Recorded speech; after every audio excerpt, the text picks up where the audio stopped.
Bonjour à tous, merci de nous rejoindre pour ce nouveau journal. On démarre tout de suite avec le Conseil des ministres qui s'est tenu hier au Palais présidentiel à Abidjan-Plateau.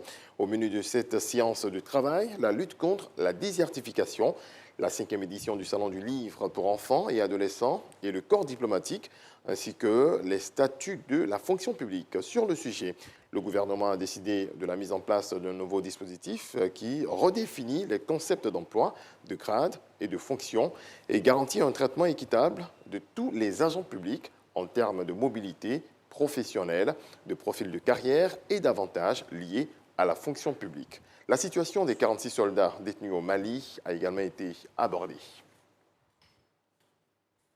Nous avons dit à plusieurs reprises ici que la Côte d'Ivoire a choisi la voie du dialogue, la voie de la concertation, la voie de la négociation.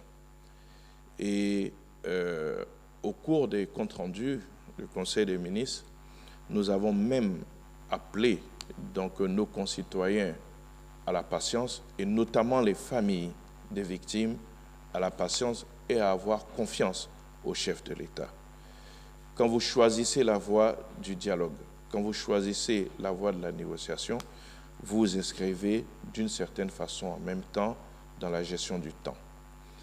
Nous sommes convaincus, et quand le chef de l'État le dit, il n'y a aucun doute que nos soldats rentreront.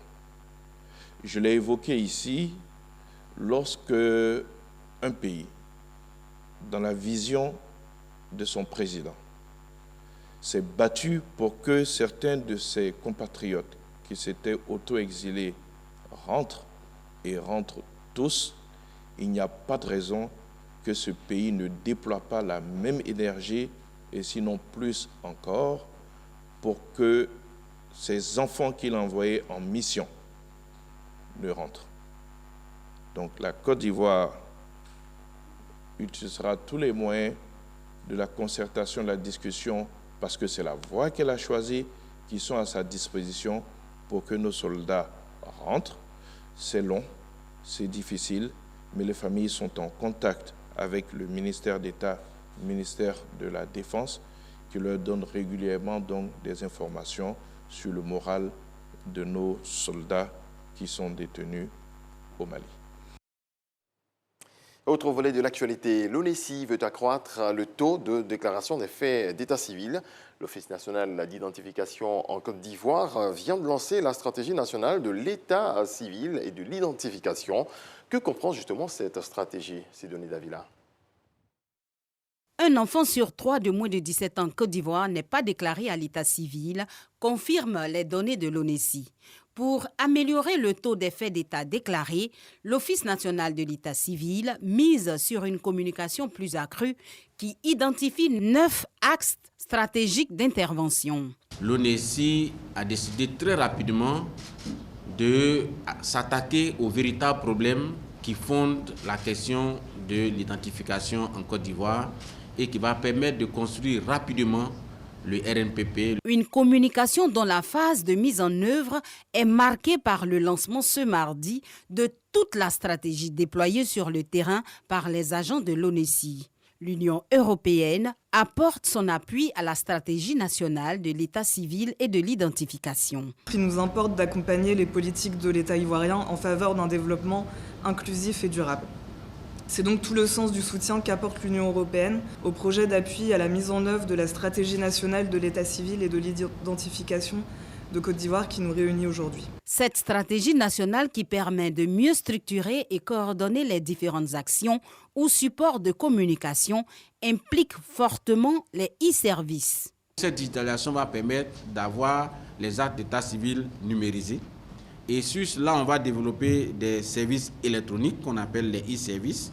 Et puis, la perspective la plus proche, c'est la réalisation des opérations spéciales d'enregistrement des faits d'état civil. Le gouvernement a prévu et le ministre de l'Intérieur nous a donné les instructions nécessaires pour que très vite on puisse faire une opération spéciale avec un outil qui existe déjà, qui est la loi spéciale. 100% de déclaration des faits d'état civil en Côte d'Ivoire.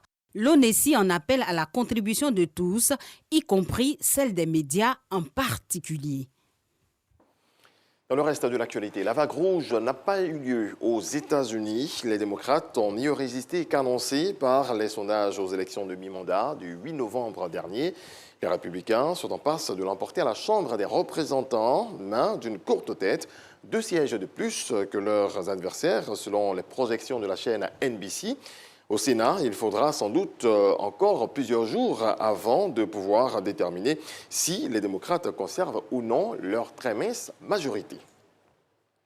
Du football, Rigobert Song, le sélectionneur de l'équipe nationale du Cameroun, a dévoilé une liste de 26 joueurs retenus pour la Coupe du Monde de football, la Coupe du Monde 2022, ce mercredi 9 novembre à Yaoundé, juste après un match nul, un but partout, face à la Jamaïque. L'expérimenté Nicolas Nkoulou, qui était là aux mondiaux 2010 et 2014, confirme son retour en défense centrale. Les attaquants Eric Maxime Choupo-Moting et Vincent Boubacar seront également à la fête du football mondial. Et puis en France, le sélectionneur Didier Deschamps a dévoilé également ce mercredi sa liste des 25 joueurs qui partiront au Qatar pour le mondial 2022, dont Kipembe, Varane et Giroud. Giroud qui a convaincu le gardien du Milan AC, Mac Maignan, n'a pas été retenu. C'est la fin de ce point de l'actualité. On se retrouve à 7h.